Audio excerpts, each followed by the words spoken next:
Hi, Tusharika. Hello, Congrats sir. for securing All India rank 393 in UPSC Civil Services examination, and Thank you. and also congrats for securing one of the highest marks in anthropology this time.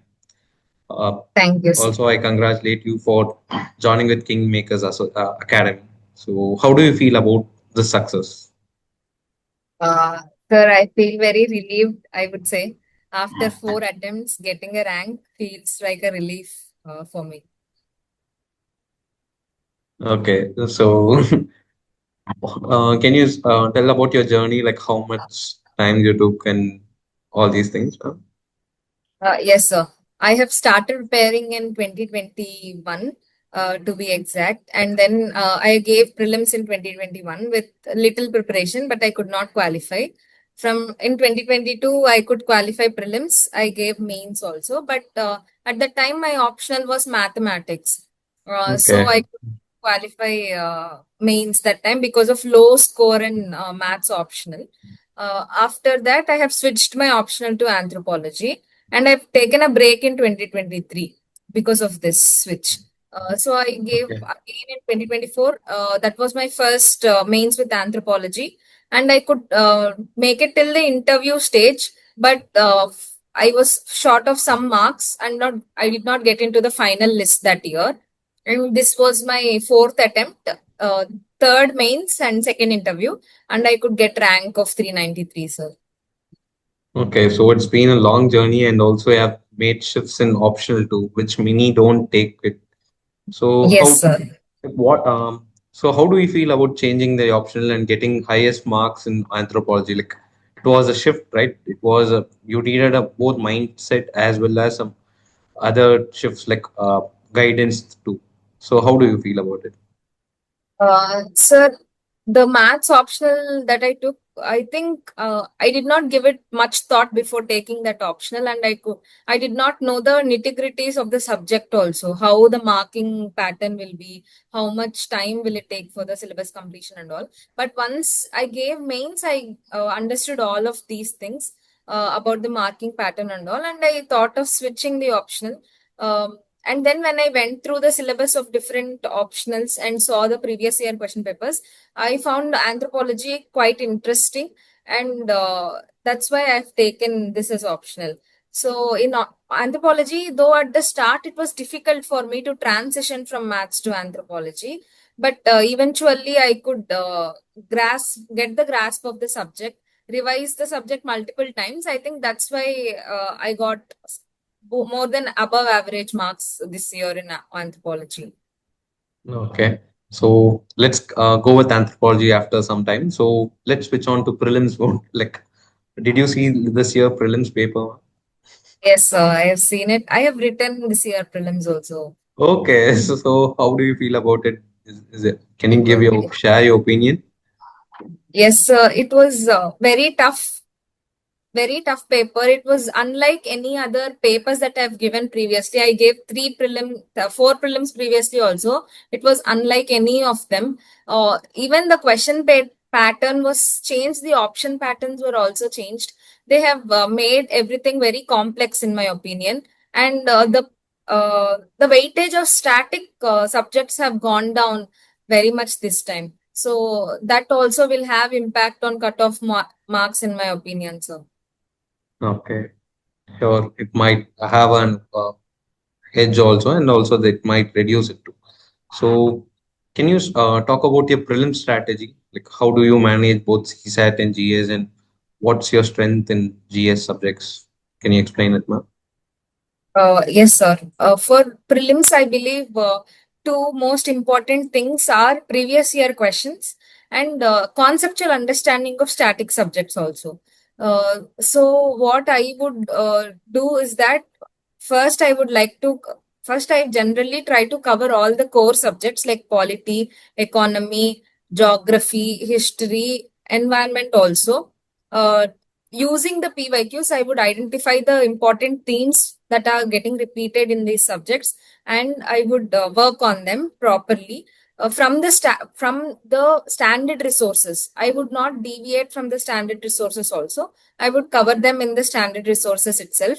And then the most important part of prelims is mocks. Taking Okay. mock tests becomes very important because we resort to passive learning all the time when we are reading. So that needs to be converted to active learning with the help of mock test itself. That will help us in more practice of the questions, and how we apply our knowledge in the questions will also get tested in mocks. Though the scores of mocks are not that important, the paper attempting strategy, how many questions to attempt, and what are the traps that we generally miss while writing the question, while writing the 2 hours examination will be identified when we write mocks. So these three things I used to do meticulously for prelims, sir. And for CSAT, I come from an engineering background, so do not find CSAT much. It was not very difficult for me, and also I have prepared for SSC, CGL, and other exams also. So that Okay. gives me an aptitude as well. For English, I used to do previous year question papers for passages and understand how UPSC is asking questions and what is the pattern and all. And used to practice some mocks prior to the examination. 1 month prior to the prelims, I used to practice 3 or 4 mock tests, and that would be enough for CSAT in my case.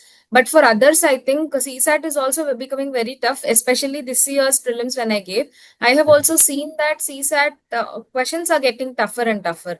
So CSAT needs to be given much attention, like the GS itself, in my opinion. Fine. No, while you were speaking, you were saying the importance of PYQs. So, is there any particular strategy which you used to go through the PYQs, and how much years you went, and how much time did you revise it? Is there any particular things which you can share to the fellow aspirants? Yes, sir. Sir, I would do PYQs in two different in two different types. First one is after completing one subject, like if I suppose if I complete polity, I would take up the previous 20-year questions of polity that have come in prelims, and then used to go through them and identify any gaps in my preparation that I could not answer from the PYQs, and then used to cover them accordingly. The second one is attempting the PYQs in 2 hour test format. Just before prelims, 1 month prior to prelims, I used to put 9:30 to 11:30 slot for the attempting of the previous year questions itself. That I used to do like previous 6 to 7 years papers. At least weekly 2 papers I used to do, or else the last 15 days I would only do PYQs and nothing from the coaching mocks also. So this was my two-pronged strategy, how I utilized PYQs for prelims. Nice, nice. Like having two types of uh, two ways to go through the PYQs would have helped you get much better understanding of how the question is asked, and also it would have taught the UPSC language to you too. I think so. Yes, sir. Yes, sir. Okay. So how much questions did you usually attend in the prelims, ma'am? Is there any numbers, fixed numbers which you follow, or is it is fluid and depends on the paper to paper kind of thing? It generally depends on paper to paper, but I tend to attempt 85 to 90 questions. In most of my prelims, I attempted 85 to 90 questions. So this year, ma'am, how much did you attend? Like 26. Is there any I think I attempted around 85 only this time also. nice, nice, ma'am? Okay. Is there any particular thing which differentiated since you have cleared prelims this many, much more times, and also is there any particular thing which you think is unique to you, which is better than others, which made you to clear prelims 3 to 4 times, ma'am? I think focusing on static subjects helped me a lot. Rather than focusing more on current affairs part, I used to rely only on one source for current affairs. Other than newspapers, I used to go through the magazines of coaching industry itself, and then one magazine only, not multiple magazines, and then rely on static subjects, core static subjects. And my strengths used to be polity and economy. So I used to rely on those subjects to gain much, like at least 30 questions come from these areas generally, not in 2026 case, but till 2025, at least 30 questions used to come from these two subjects. Sure. And I made sure that I do not mark them wrong. Even in one, maybe in one or two questions, I might go wrong. The remaining questions, I used to mark it correct. Okay. So making the static subject strong and reducing the mistakes over these questions would help you to fetch more marks in initial stages, and thereby you can, in the case of current affairs, you can take some risks too. So that's the thing which I was thinking, I think. Okay. Yes. Yes, ma'am. So what's up? Can you explain about your main strategy, ma'am? Can we go paper wise, GS 1, 2, 3, and essays? So can we start with the essay? Is there any particular strategy which you followed for essay, since your mark is more than 115? So it would be much better if you can give insights to fellows. Yes. For essay, the marks improved from the first attempt itself. In first time, I got 98. Second time, I got around 110. The third time, I got around 116. So my marks kept on increasing in the three attempts. My essay strategy was not very restricted to any of the templates or any of the coaching industries tactics or something. I used to go with the free flow of essays. I believe in free flowing of essays, and everybody has their unique way of writing. And if that comes out in the essay paper, I think that will get rewarded also. So when I I I take up one topic, and one more thing that I generally do is writing two essays in two different styles of writing.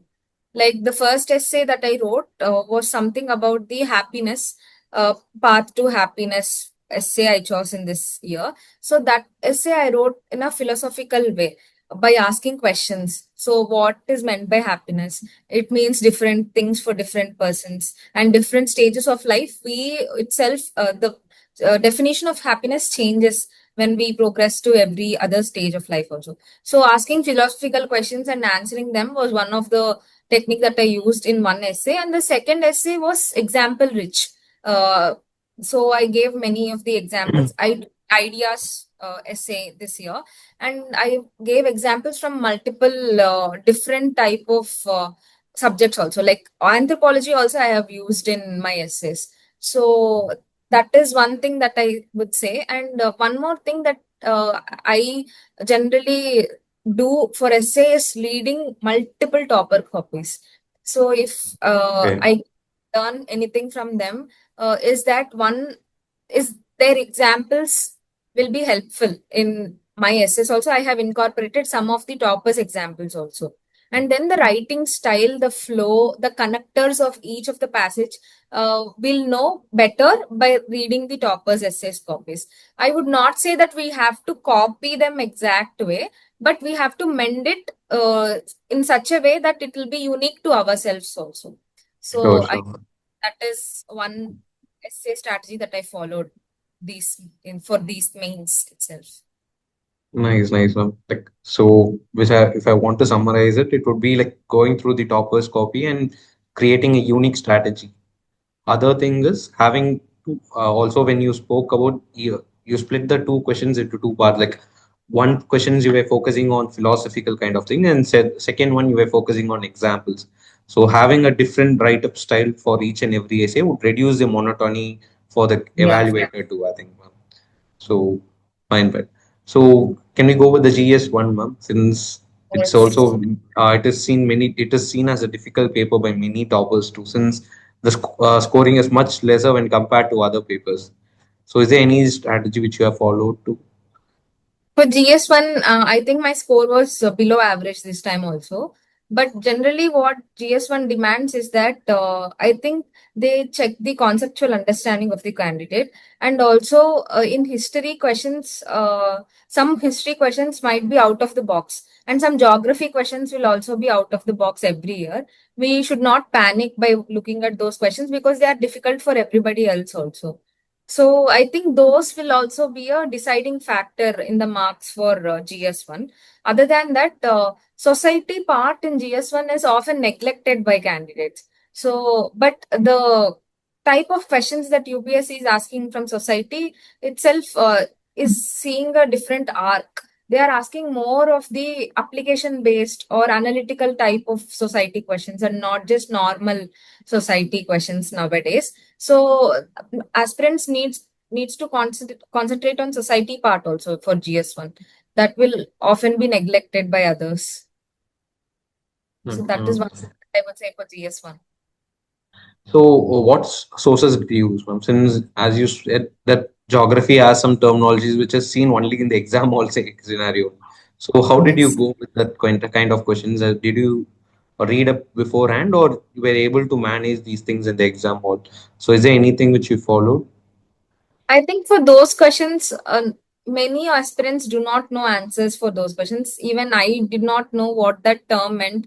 It's especially the twister which came in 2024. I did not know anything about it. I just wrote whatever comes to my mind. I think I wrote about some ocean current in that question, so which was Okay. wrong. So it doesn't matter.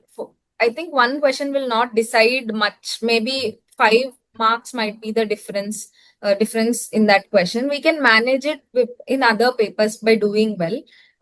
We can't actually trace the sources or we can't predict such type of questions previously. So we should not panic if that question appears in the exam hall also. Rather than wasting time on that question, we can go about and go and write other questions with value addition and save that time and write whatever comes to our mind in that question and leave that question also. True, very true, ma'am. Since many aspirants think about that particular question, one or two questions, and waste the whole time, or don't focus on other 18 to 19 questions, which make them to fail in the whole process. So having this positive mindset, or having a mindset which doesn't break you in the exam hall, is much more important rather than focusing on these things. So Yes. yes. So what about GS2, ma'am? For GS2, I generally would say that we need to focus more on the polity part and also the IR part. For polity part, it is important to remember some cases and also articles, especially the pinpointed articles are to be remembered by everybody, and they also have to be reproduced in the introduction itself, so that that will give an edge in the polity questions. Polity, my resources mostly Lakshmikant, I used to revise again, especially for these articles part, and also any coaching, so coaching will give that cases compilation also. Supreme Court famous cases compilation. I used to rely on those also to remember some of the important cases that can be reproduced in the examination. And also, I have made some small notes for specific topics in polity, that also from my coaching itself. So that I used to revise every time that when I used to go for mains also.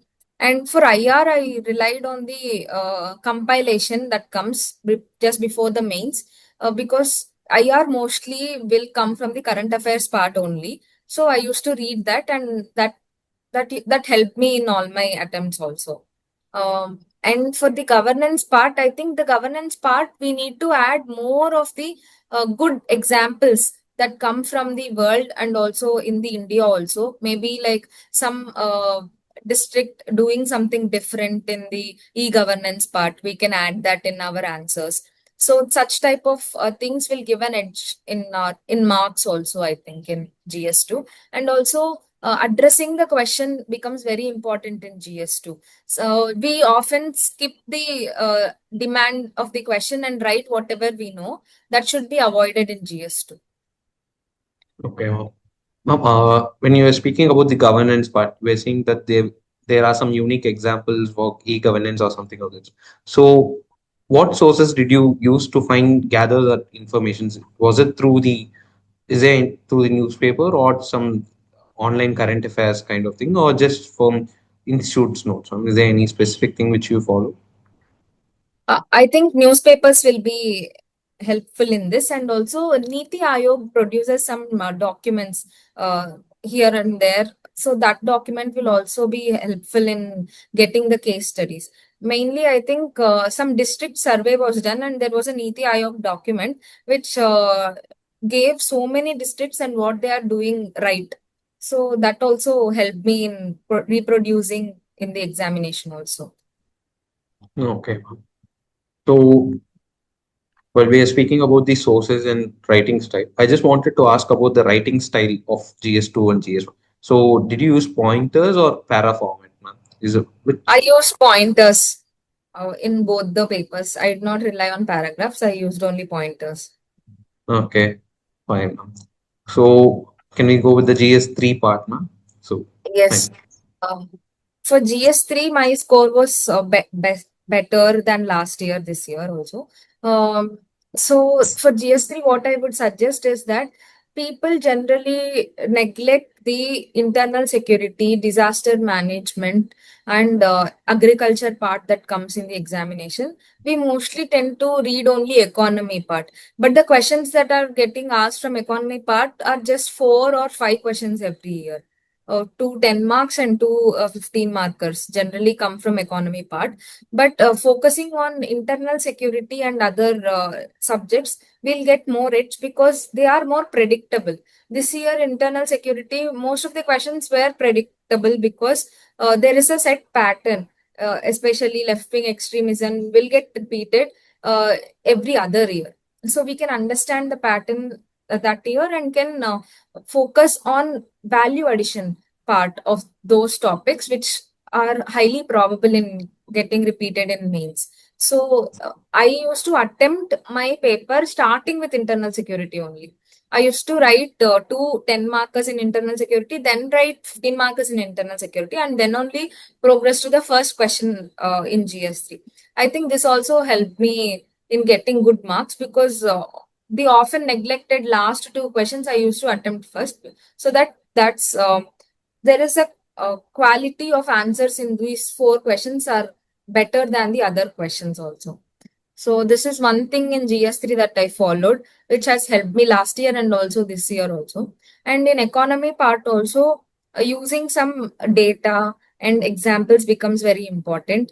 And disaster management also, most of the questions come from the current affairs. If there is any flood or if there is any earthquake or any other phenomena, we can tend to get questions from it. So that can also be predicted, and we can also focus on value addition for those topics. So disaster management also can be answered in a very satisfactory way if we prepare them beforehand itself. So focusing on these fringe areas is important in GS3, I would say. Yes, ma'am. While speaking also for GS1, GS2, and GS3, the things which you spoke about were more on the society or governance or the internal security or disaster management, which are considered which most aspirants neglect it, and they think that we can do it post prelims, where most aspirants don't find time to do these things in a much extensive manner, which helps fetch greater marks too. So students, Yes. I suggest that, as ma'am says, it would be better to do the all these fringe topics beforehand, so to get higher marks. So Yes. what about GS4, ma'am? Since ethics is one of the things which make decides you in or out. It is one of the things which makes it. Yeah. For ethics, I have my own coaching notes, and also I have added some examples from Better India website or any other newspapers I used to get.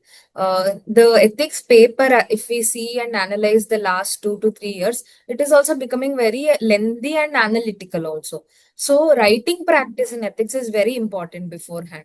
So mock test for ethics or daily answer writing practice for ethics becomes important because the question paper's nature itself is changing every year. And for every question, we need to also add some good examples so that examiner knows that we are able to relate ethics concepts to the real life happenings here and there. So that will also give us an edge in getting marks. And also the written that comes from the ethics is very high when we compare to the other GS papers. So focus on ethics should also be proportionate to the returns. So we generally tend to ignore ethics paper because the syllabus it can be completed in 1 week itself, and then after that we forget about ethics. We focus on GS and optional. So that should not be the case. We need to at least give 3 days per week for at least daily answer writing of ethics. 3 days in a week, you can write 2 answers from the PYQs of ethics. After completing the 1 week of dedicated study for ethics, every other week you have to write at least 6 answers per week for ethics, so that the continuity gets established. When we just revise it at the last, that kind of understanding and that kind of conceptual clarity and that kind of interlinkages in ethics will not happen if we stop and ignore ethics after the first week of our study. So that is one suggestion that I would give for ethics. So, like, also from my personal point of view, I have experience that having daily answer writing practices would help us improve the daily answer writing in a more exponential way rather than having a weekly answer writing or having only Sunday test, which would not be much more helpful to improve our marks exponentially too. So that's Yes. the thing. Mm. Especially if you're writing mains for the first time. In my first attempt at mains also, what I used to do was to keep a timer and write at least 2 questions per day. That also helped me in improving my writing style, in improving the ability to answer to the point and to the demand of the question also. So if anybody is writing first time mains for the first time, they can focus on writing daily answers. Sure, sure. So, can you say some thing for the case studies part? Since many people who are generally neglect case studies when we compare the section A and section B. Section B is neglected the most. So, is there anything which you wanted to say for the section B part, ma'am? Section B part should be related with the section A while writing also. So, like the theories of some philosophers should come in the part B also. Like example, Kant's universalism. Sorry, I forgot the thing, but Mm. yeah. So the theories part should come in the part B also. And part B should not be monotonous, in my opinion. There should be some um element in the part B that will differentiate your answers with others' answers also. That can come from the daily examples, or that can come from the theories additions, or that can come from the keywords of ethics that we generally read in the part A. That keyword should be incorporated in writing part B answers also. So that will differentiate your answers in case studies part. Sure, sure, ma'am. Since Practice now, also is very important in my opinion. yes, sir.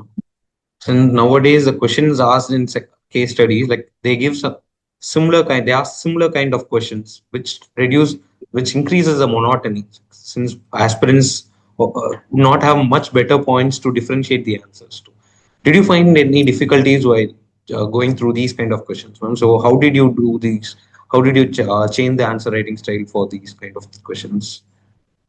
Especially in 2025, I found most of the case studies in the same format, and writing answers also. Most of the questions, while writing all answers also, I found it very monotonous. So what I did was to add some keywords from the part A, like different keywords, maybe synonyms of the same keyword. I used to write in different answers. So that is one thing that I did, and also some examples that I added that I learned for the part A part. I have added it in part B also. Whenever I found it is fitting in that particular question, I added that. And also, as I mentioned, the theories also I have utilized in part B. This is one thing that I did for those answers. But most of the candidates, because the questions itself are like that, we tend to repeat it, and we should not panic at that moment, in my opinion. Students would have learned many things from you. So, can we go with the anthropology part? Since so you coming from engineering background and choosing anthropology, so was there some a transition phase which you faced some hurdles or struggles during that time? Since biology and engineering, it's kind of more difficult. when compared to others? Yes, sir, I have faced some problems in understanding at the start. But when I started enjoying the subject, I uh, generally found it very interesting also, especially the evolution of a man, how we have come from our ancestors, and also the biological anthropology. I found it very interesting. The genetics and other aspects that we study, I found them very interesting. For anthropology also, I would very stress very much about upon the conceptual understanding, because the every year we are seeing that at least one paper is getting tougher and tougher. So last year it was paper 2, this year it was paper 1, which was tough. In paper 1 this year, I found that they are fully testing your conceptual understanding of anthropology and nothing else. They are trying to analyze how you are able to link different concepts in anthropology, where you able to write examples from different parts in one question. So they are testing all these aspects, and for these aspects, I think conceptual understanding comes first. And then, second thing that is very important is analyzing the PYQs and how the pattern is going in anthropology. And also having a command of the theories chapter is very important, because that can be used in every other question that we write.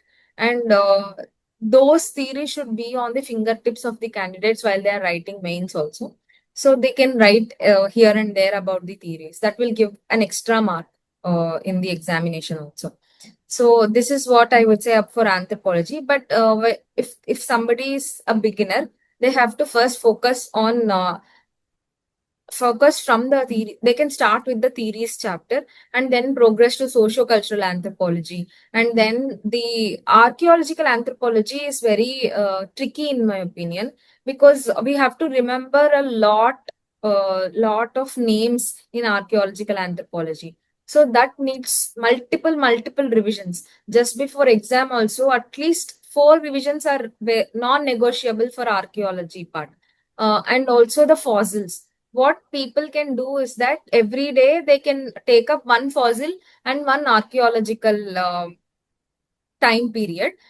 So they can revise those topics and write some PYQs upon that. So daily answer writing for anthropology becomes very important. Maybe not writing full answers, maybe brainstorming of answers can also help in anthropology. So this is what I would say for anthropology. Yes, ma'am. So mostly anthropology is divided into two parts, biological and socio-cultural. So which you focused on? Is it biological or socio-cultural? Which thing you focused on during the preparation? So I both you have studied to get higher marks, but there would have been a sweet spot within these two, right? Yeah, I think I like biological anthropology because it is interesting for me. So I used to focus more on that part.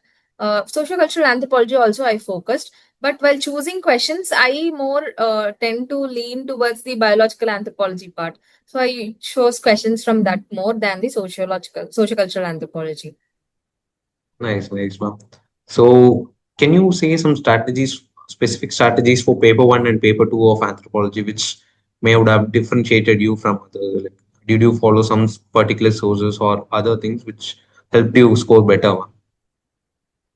I followed Topper's notes for both the papers, especially for paper 2. I followed Mandar Patki sir's notes, which was very helpful for the all topics of paper 2. In paper 1, the attempting strategy should include that you have the conceptual understanding of all the concepts and link the topic question. If question is upon one topic, for suppose, you can link the Indian anthropology or tribal anthropology part to that question and write those examples in that question also. So interlinkages they are checking the conceptual understanding. And also for paper 1, it becomes necessary that you remember some case studies which can be used at multiple places, like the Roy Rappaport's case study can be used at multiple places. So such type of case studies should be noted at one place, and they also need multiple revisions so that they can be applied in the exam hall also. So this is one strategy for paper 1. For paper 2, I would say that remembering the names of the anthropologists, their books is becomes very important. Writing them in the introduction itself, and if possible, remembering the exact name of the book will also give you an edge in paper two. And the all the tribal case studies are also becomes very important in paper two. And paper two demands that writing style, which is different from paper one also. Actually, in paper two, we generally try to write more of Indian examples, Indian case studies, Indian tribal case studies, and ongoing any like example Indian genome project can be written in paper two. Exactly in the tribal part also we can write them, and thalassemia case study that is being conducted by CSIR or other institutes can be written in the paper too. So such kind of current examples can also be included. And also the archaeological excavations that we are doing in India, like the Kiladi excavations or the Raki Gari, which is in news all the time, those can also be added in your answers while writing. So this will also give you an edge in paper too. Fine, fine, ma'am. So, what about others unique thing which you think you would have done for the anthropology? Since is there any particular thing like how much answer like what's your mock strategy? You know, how do you maintain the timings for the mocks? Actually, in mock tests, I found it difficult to complete the paper itself. So I focused mocks. I did not give much mocks this time. Last time also I could not give because that was my first mains with Anthro, and I focused on completing the syllabus first. This time what I did was brainstorming of PYQs. A lot of PYQs I have taken up for each topic. After completion of each topic, I've taken the PYQs of that topic, and I tried to brainstorm. I tried to see what case studies I can include in this topic also.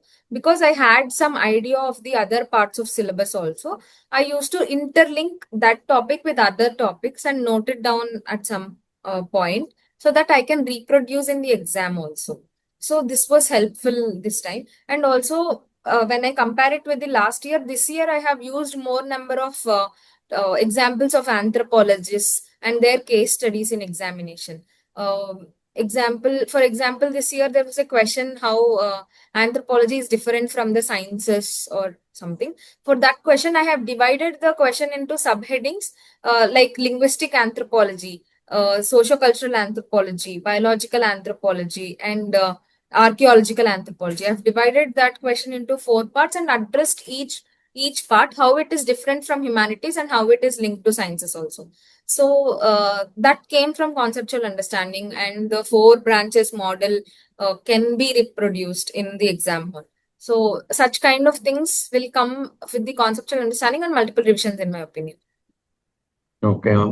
So can we go with the interview part since how you scored 190 marks in the interview, which is much bigger compared to others. Like, what? How did you do the prepare? How did you go with the interview preparation? And post that we can just have a thought of how did the interview go.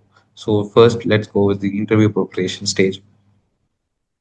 Yeah, interview preparation. Last time let I scored less in interview. So this year, what I did was to focus on all the points that I have mentioned in the DAF first.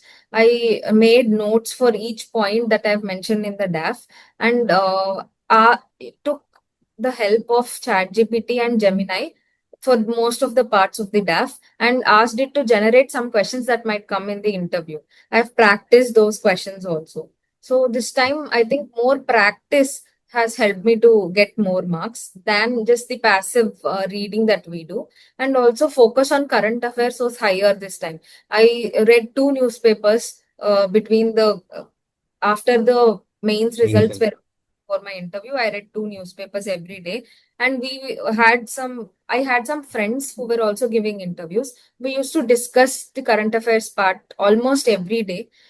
We used to pick up three or four topics from the current affairs. We used to ask each other questions, and that has also helped me in the practice of how to answer the questions. And also taking multiple mocks has helped me to reduce that fear that is associated with interview. This time I was a little calmer, and I think the anxiety levels were little lesser because I gave more number of mock interviews also. So that I think has the strategy that I have taken up for the interview. Nice. So how did your interview go? Can you explain on the detail? Like, how did you Yeah. feel during that day? I think my interview overall went good, above average, I would say, better than last year.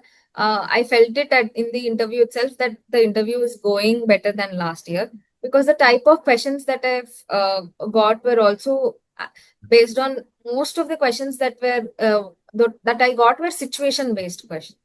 Last year it was not that case. This year I got more number of situation based questions which I could answer properly. Like they have asked me, what will you do if you are posted as a collector in a tribal district? Uh, and use your I am a graduate from electronics and communication engineering. So they have asked me to link the tribal. How will you use your knowledge of electronics and communication in a tribal village? So that was one of the questions that I've got.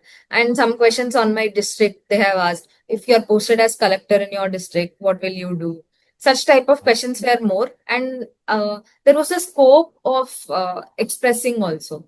So they were not interrupting or anything. They were very cordial this time. So I found it very calm this time. And also the questions were such that they gave me scope to present my personality.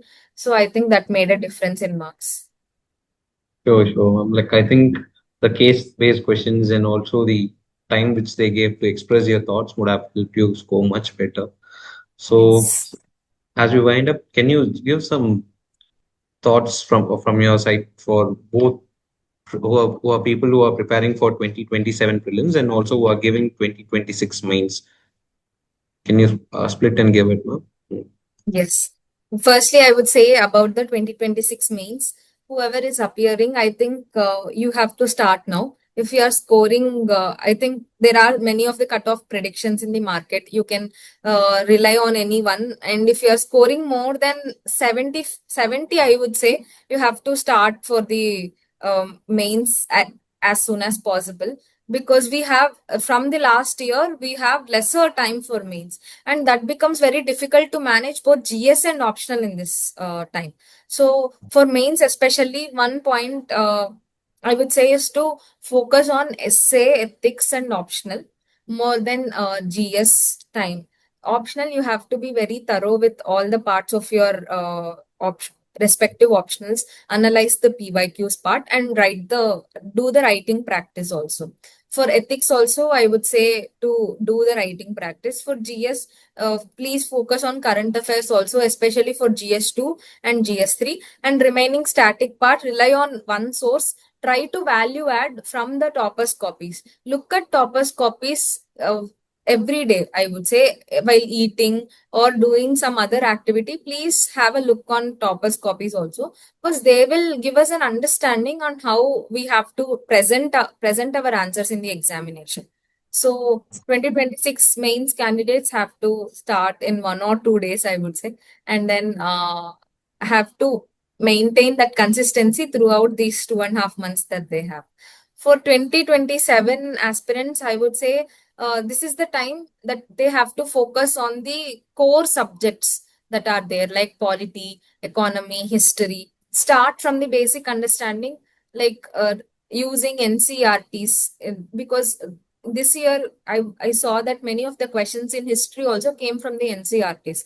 So NCRTs are becoming an important source once again. So focus on NCRTs, read them multiple times, revise them. Even if you are giving prelims in 2027, you have to still read for mains till some time, at least till November or something, so that you will be able to present yourself in 2027.